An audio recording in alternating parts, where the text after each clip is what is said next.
जर तुमच्याकडे 1 वाटी पोहे आणि 2 बटाटे असतील तर ही रेसिपी तुमच्यासाठी. हाय हॅलो नमस्ते, मी उज्ज्वला पवार या यूट्यूब चॅनलवर तुमचं अगदी मनापासून स्वागत आहे. तर इथे मी 1 वाटी पोहे घेतलेत आणि 2 बटाटे घेतलेत. तर आज आपण पोहे आणि बटाट्यांपासून अगदी आगळा-वेगळा असा हा पदार्थ बनवणार आहोत. अगदी लहानांपासून मोठ्यांना देखील खूप असा आवडीचा हा पदार्थ आहे.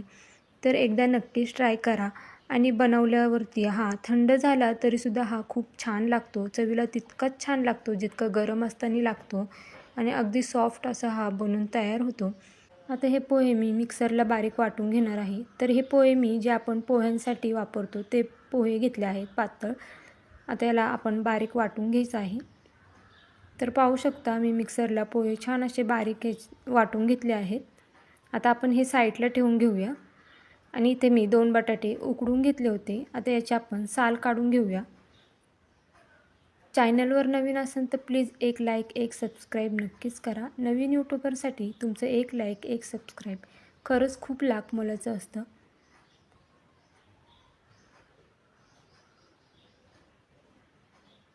तर अशाच पद्धतीने मी दोन्हीसुद्धा बटाट्यांची साल काढून घेते. तर पाहू शकता इथे मी दोन्हीसुद्धा बटाट्यांची साल काढून घेतले आहेत. आता आपल्याला हे बटाटे बारीक किसणीने किसून घ्यायचे आहेत. तर इथे मी एक किसणी घेतली आहे आणि या किसणीने आपल्याला हे बटाटे बारीक किसून घ्यायचे आहेत. तर पाहू शकता व्हिडिओमध्ये दाखवते त्याच पद्धतीने आपल्याला हे दोन्हीसुद्धा बटाटे बारीक किसून घ्यायचे आहेत. तुम्ही हा पदार्थ तुम्ही मुलांना टिफिनसाठी सुद्धा झटपट करून देऊ शकता किंवा मग तुम्ही नाश्त्याला देखील हा पदार्थ करू शकता किंवा मग आदल्यामधल्या वेळेमध्ये तुम्ही हा पदार्थ बनवून खाऊ शकता.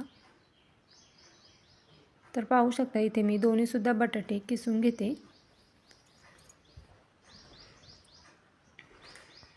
तर पाहू शकता इथे मी दोन्हीसुद्धा बटाटे किसून घेतले आहेत. आता यामध्ये आपण जे पोहे वाटून घेतले होते ते देखील यामध्ये घालून घ्यायचे आहेत. तर इथे मी 2 बटाटे आणि 1 वाटी पोहे घेतले आहेत. आता इथे मिक्सरचं भांडं घ्यायचं आहे. त्यामध्ये आपल्याला हिरवी मिरची घालायची आहे. तर इथे मी 6 हिरव्या मिरच्या घेतल्या आहेत. तिखट तुम्ही तुमच्या आवडीनुसार कमी जास्त करू शकता. लसूण घेतला आहे 5 ते 6 पाकळ्या. कोथिंबीर घेतली आहे.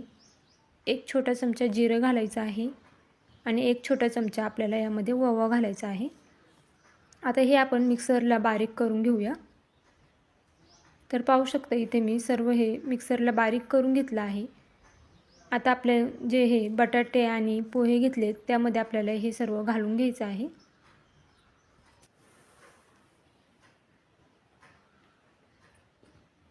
आता इथे मी मिरचीचा वापर केला आहे. तुम्ही या मिरच्याऐवजी मिरची पावडर घेतली तरीसुद्धा चालणार आहे. आता यामध्ये आपल्याला थोडीशी हळद घालायची आहे आणि चवीनुसार मीठ घालायचं आहे. आता हे सर्व आपण मिक्स करून घेऊया.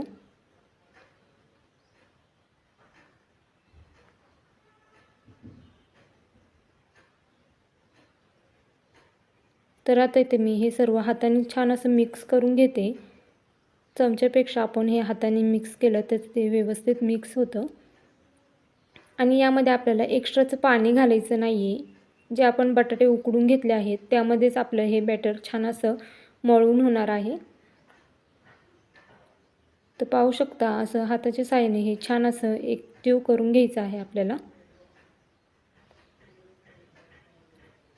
जर तुम्हाला थोडं कोरडं वाटत असेल तर तुम्ही यामध्ये थोडंसं पाणी घातलं तरीसुद्धा चालणार आहे. पण मी यामध्ये पाणी घालणार नाही आहे कारण की हे बॅटर व्यवस्थित तयार होणार आहे.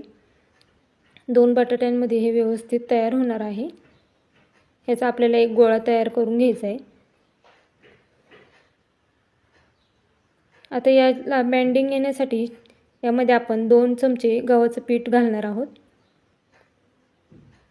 खूप जास्त गव्हाचं पीठ घालायचं नाही आहे, नाहीतर मग ह्याला गव्हाच्या पिठाचीच चव येणार. त्यामुळे फक्त आपल्याला ह्याला बँडिंगसाठी आपल्याला इथे गव्हाचं पीठ वापरायचं आहे. तर अगदी 2 चमचेच यामध्ये आपल्याला गव्हाचं पीठ घालायचं आहे. आता गव्हाचं पीठ घातल्यानंतर हे पुन्हा छान असं एकजीव करून घ्यायचं आहे आपल्याला हाताने. ह्याचा आपल्याला एक गोळा तयार करून घ्यायचा आहे. तर पाहू शकता व्हिडिओमध्ये दाखवते त्याच पद्धतीने आपल्याला हे छान मळून घ्यायचं आहे. तर पाहू शकता इथे मी छान असं हे पीठ मळून घेतलं आहे. आता आपल्याला थोडंसं हातावरती तेल घेऊन याला सर्व लावून घ्यायचे तेल.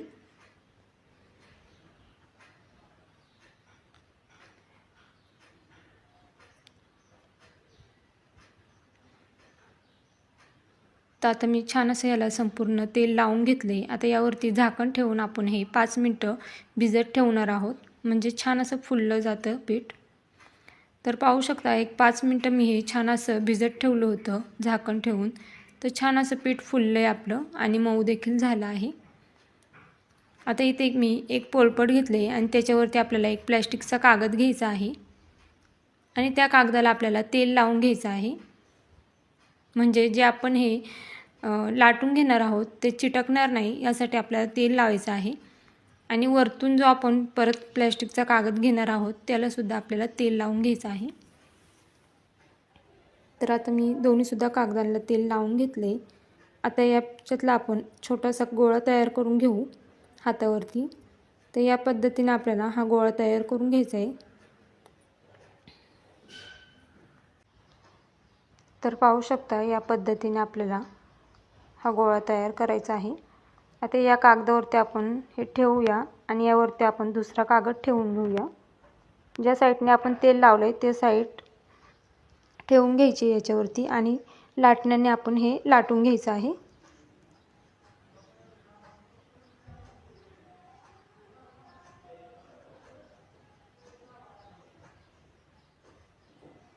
तर पाहू शकता या पद्धतीने आपल्याला हे लाटून घ्यायचं आहे.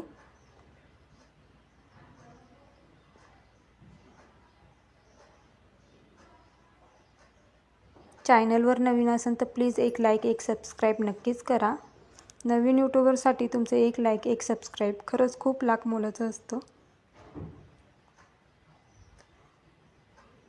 तर पाहू शकता हे मी छान असं लाटून घेतले. आता आपल्याला हलक्या हाताने हा कागद काढून घ्यायचा आहे वरचा आणि एका प्लेटीच्या साहाय्याने आपल्याला याला गोल आकार द्यायचा आहे, म्हणजे ते दिसायला सुद्धा छान दिसतं. आता एक प्लेट घेतली आहे त्याने आपल्याला ह्याच्या कडा काढून घ्यायच्या आहेत, म्हणजे छान असं व्यवस्थित गोल आकार येतो. तुम्हाला हवं तर तुम्ही असंच भाजलं तरीसुद्धा चालणार आहे. तर पाहू शकता छान असा गोल पराठा झाला आहे. आता इथे मी गॅसवरती तवा ठेवला आहे आणि यावरती आपल्याला तेल घालून घ्यायचं आहे. तवा गरम झाला आहे. आता यावरती आपल्याला हा पराठा घालून घ्यायचा आहे. तर तुम्हाला आता कळलंच असेल की आपण पोहे आणि बटाट्यांपासून नक्की काय बनवत आहोत. तर खूप छान असा हा पराठा होतो आणि अगदी झटपट होतो. तुम्ही मुलांना टिफिनसाठी सुद्धा करून देऊ शकता. तर आता इथं मी बाजूने तेल सोडून घेतलं आहे आणि 1 मिनिटभर आपल्याला हे एका साईडने भाजून घ्यायचं आहे.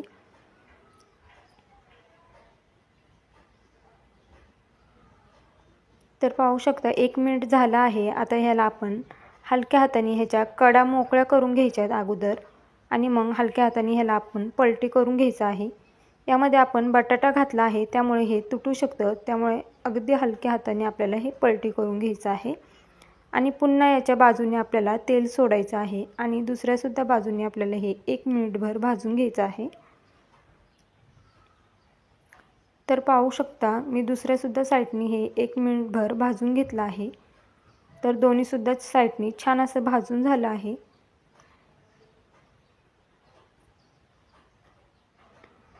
तर आता याला मी एका प्लेटमध्ये काढून घेते.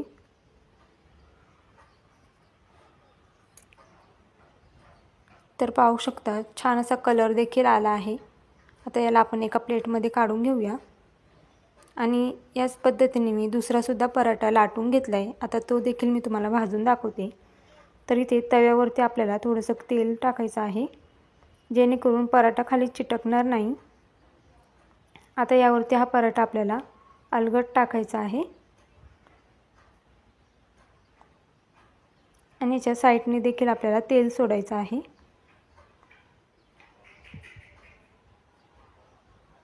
आता एका साईडने 1 मिनिटभर भाजून घेतलं की याला आपण पलटी करून घेऊया आणि पुन्हा याच्या साईडने तेल सोडून घ्यायचं आहे आणि दुसऱ्यासुद्धा साईडने आपल्याला हे 1 मिनिटभर भाजून घ्यायचं आहे।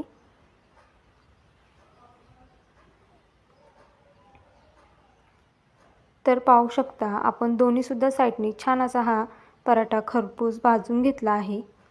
आता याला देखील आपण एका प्लेटमध्ये काढून घेऊया आणि याच पद्धतीने मी बाकीचे सुद्धा पराठे बनवून घेते आणि मग तुम्हाला दाखवते। तर पाहू शकता छान असे हे पराठे झालेत। आता बाकीचे सुद्धा पराठे बनवून घेते। तर पाहू शकता इथे मी सर्व पराठे बनवून घेतले आहेत आणि हे पराठे अगदी नरम होतात। तर पाहू शकता व्हिडिओमध्ये तुम्हाला दिसतच असेल खूप छान असे नरम हे सॉफ्ट पराठे तयार झाले आहेत। तुम्ही हे मुलांच्या टिफिनसाठी सुद्धा झटपट बनवून देऊ शकता आणि हे पराठे तुम्ही दह्यासोबत किंवा सॉससोबत किंवा मग लोणच्यासोबत देखील खाऊ शकता। अगदी कशासोबत देखील खाल्ले तरी हे पराठे तितकेच छान लागतात। तर कशी वाटली तुम्हाला माझी आजची ही रेसिपी हे मला कमेंट करून नक्कीच सांगा आणि तुम्ही माझा व्हिडिओ कुठून पाहताय हे देखील कमेंट करून सांगायला विसरू नका। तर भेटूया उद्या एक अशाच नवीन रेसिपीसोबत। तोपर्यंत सर्वांनी काळजी घ्या। बाय।